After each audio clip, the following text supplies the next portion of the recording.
नमस्कार दोस्तों, क्या इस कलयुग में भगवान दर्शन देते हैं? ऐसा ही सवाल हम सब के मन में है, लेकिन ये सच है। आज की कहानी में स्वामी प्रेमानंद जी ने बताया है कि किस तरह से भगवान स्वयं पंचायत में अपने भक्त के लिए गवाही देने पहुंचे हैं। एक सच्ची घटना है, बहुत ही प्रेरणादायक कहानी है। तो आइए कहानी सुनते हैं। एक ब्राह्मण थे तो तीर्थ यात्रा करना चाहते थे। उनके लड़के थे पर उनकी ज्यादा आज्ञा नहीं पालन करते थे, तो सोचा कि बूढ़ा अकेले तीर्थ यात्रा कैसे कर पाऊंगा। तो एक गरीब ब्राह्मण का लड़का था, उससे कहा कि भैया तू इधर उधर नौकरी के लिए भटकता, अगर तू मुझे तीर्थ यात्रा करवा दे तो मैं तेरी खान पान की व्यवस्था और धनराशि भी दे दूंगा। ब्राह्मण ने कहा चलो अच्छा है, आपके साथ तीर्थों का भी दर्शन होगा। तो जहां जहां जाना चाहते थे वो जवान ब्राह्मण बूढ़े ब्राह्मण को ले गया तीर्थ दर्शन कराती हो। जब ब्रज धाम आया तो उसको बहुत बुखार आ गया बूढ़े को। उसने बहुत सेवा की, जैसे मतलब माता अपने बच्चे की सेवा करती है, ऐसे सब सेवा की उस जवान ब्राह्मण ने। बड़ा द्रवित हुआ बूढ़ा ब्राह्मण, धनी ब्राह्मण था वो। तो गोपाल जी के दर्शन जब करने गया तो उसने कहा बेटा तुमने बहुत सेवा की है, तुम्हें क्या दे सकता हूं? मेरे एक बेटी है, बहुत सुंदर है बेटी और बहुत धन संपत्ति है, मैं तुम्हें दूंगा। बोले देखो बाबा तुम तो यहाँ बोल रहे हो, घर में तुम्हारे जवान लड़के हैं, हमारी पिटाई करेंगे। बोले हम गोपाल जी को साक्षी करके कहते हैं कि अपनी बेटी का ब्याह तुम्हारे से करवा दूंगा और संपत्ति भी दूंगा। बात हो गई। तीर्थ यात्रा करवा के जब घर पहुंचा तो बूढ़े की हिम्मत नहीं कि बात कर सके लड़कों के सामने, क्योंकि बेचारा गरीब ब्राह्मण का लड़का। महीना भर सोचता रहा कि कभी न कभी तो सूचना दे, वो तो सूचना ही नहीं। तो घर गया उनके और बोला देखो बाबा आपने कहा था कि तुम्हारा लड़कों ने धक्का लगाया और दो चार थप्पड़ लगाए कि तेरी सामर्थ्य क्या है कि तू मेरी बहन से ब्याह करने की बात सोच सके। बोले नहीं बाबा ने कहा था। अब लड़कों की वो स्वरूप देख करके बाबा बदल गए। उनका हमें नहीं याद है कि हमने कुछ कहा था। अब उसने कहा अरे नहीं तुमने तो गोपाल जी के सामने कहा था। उन्होंने कहा हमें याद ही नहीं कि हमने तुमसे कुछ कहा है। पीट के भगा दिया। अब उस लड़के को इस बात का बुरा लगा कि तीर्थ यात्रा करके आया और कह रहा कि मुझे याद नहीं है।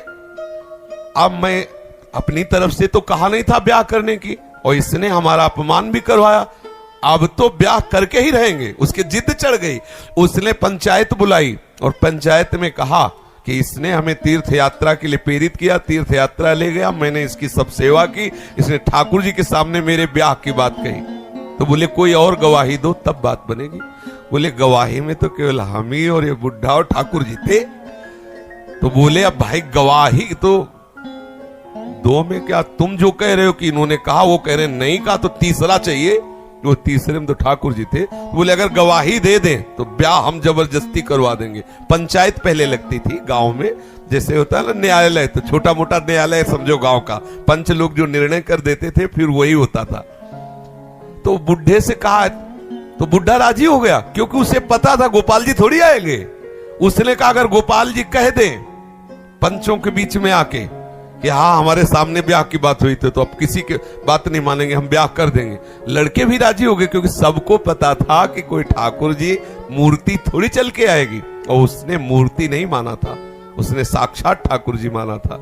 आया वृंदावन और ठाकुर जी का शयन हो गया था। अब वहां से अब वो बहुत परेशान कि अब कल तक हम रुके फिर ठाकुर जी से बात करें तो ऐसा। अब दरवाजा बंद थे, खटखटाया, क्योंकि उसके लिए मूर्ति थोड़ी है। और कहा सुनो गोपाल जी, हम तुमसे ये पूछने आए कि वो जो वृद्ध ब्राह्मण था उसने कहा था कि नहीं तुम्हारे सामने ब्याह की बात। दो चार बार आवाज लगाई तो वहां से तो कोई उत्तर नहीं आया। फिर बहुत जोर से बोला भड़बड़ा के, देखो हम तुम्हें चैन से सोने नहीं देंगे, हम पैदल चल के आए, भूखे हैं, और आप ब्याह की समस्या है और आपको इसका उत्तर दे। छोटी मोटी बात होती तो छोड़ देते, ब्याह की बात है। ठाकुर जी ने अंदर से कहा मूर्ति कहीं चलती है, वहां चल के जब बोले मूर्ति बोलती तो चलेगी क्यों नहीं। ठाकुर जी फंस गए। ठाकुर जी ने अंदर से कहा कि कहीं मूर्ति वहां जाके थोड़ी उड़ीसा में वहां जाके साक्षी थोड़ी देगी, मूर्ति चलती थोड़ी है। बोले महाराज जब मूर्ति बोलती है तो चलेगी क्यों नहीं। अब ठाकुर जी विवश हो गए। ठाकुर जी बाहर निकल के आए और सब सेवक लोग सुला के गए थे। समझो कितना भाव में दम है। उसने देखा बहुत सुंदर गोपाल है, साक्षात ठुमुक ठुमुक कर करके आए नौ किशोर। बोले देखो हम चलने के लिए तुम्हारे भाव के कारण राजी तो है, लेकिन भोग राग की व्यवस्था, क्योंकि हम वृंदावन के ठाकुर, हमें तो चक माल चाहिए, हमको चना चवेना में तो रुकने वाले हैं नहीं, रबड़ी गुलाब जामुन ये सब चक चाहिए। तो बोले देखो कुछ रुपया तो है, अब शादी का चक्कर, इसलिए व्यवस्था तो तुम्हारी बनाएंगे ही हम। तो बोले कैसे चलोगे? बोले चलेंगे तो हम पैदल ही, आगे आगे तुम चलना, पीछे पीछे हम चलेंगे, थोड़ी थोड़ी देर में कुछ भोग लिए रहना, हमको भोग लगा देना। बोले अब हम चले और तुम आ रहे हो कि नहीं आ रहे हो ये मुझे कैसे पता चलेगा? बोले नूपुरों की ध्वनि तुम्हें सुनाई देगी, अगर पीछे मुड़ के देख लिया तो जहां से मुड़ोगे वही हम खड़े हो जाएंगे, आगे नहीं चलेंगे। बात तय हो गई, चल दिए ठाकुर जी। अब आप देखो क्या मूर्ति है। अब वो बीच बीच में भोग लगाता हुआ जब अपने गांव के नजदीक पहुंचा तो सोचा केवल नूपुरे बज रहे हैं कि आ भी रहे हैं। मुड़ के देखा तो ठाकुर जी खड़े। बोले चलो, बोले अब नहीं, अब सबको लिवा के यहीं लाओ, क्योंकि हमारा तुम्हारा वादा था। तो बोले कोई बात। गांव में दौड़ता हुआ गया, सबसे हल्ला मचा, वृंदावन के ठाकुर पधारे साक्षी देने के लिए। अब तो भीड़ इकट्ठा हो, साक्षात ठाकुर। अब सब पंच आ गए, तो अब पंचों के सामने बुढ़े को कुछ बोलने की हिम्मत नहीं रही। ठाकुर जी ने सबके सामने उस भक्त की वचन रक्षा के लिए बोले और कहा हमारे सामने का ब्याह हुआ। अब आप सोचो, अगर ये कोई बात सतयुग की नहीं है, ये बात सतयुग की नहीं है, ये कलयुग की ही बात है। हमारी श्रद्धा, हमारा विश्वास, जैसी हम भावना, अगर ठाकुर को मान लिया कि मूर्ति है तो मूर्ति ही रहेंगे, अगर मान लिया कि हम भले नहीं समझ पा रहे लेकिन हमारे ठाकुर है तो एक दिन वो समझा देंगे कि वो ठाकुर है। जो छवि हम देख रहे हैं, राधा बाबा के पास भी ऐसी छवि थी, तो राधा बाबा से ठाकुर जी बात करते थे, ठाकुर जी मुस्कुराते थे, और हमारे सामने छवि, क्योंकि हम उन्हें फोटो मानते हैं। कभी फोटो और ये बात ना माने कि मूर्ति वो साक्षात है, ऐसी भावना करे तो अनुभव में आने लगेगा कि ठाकुर साक्षात है। जी।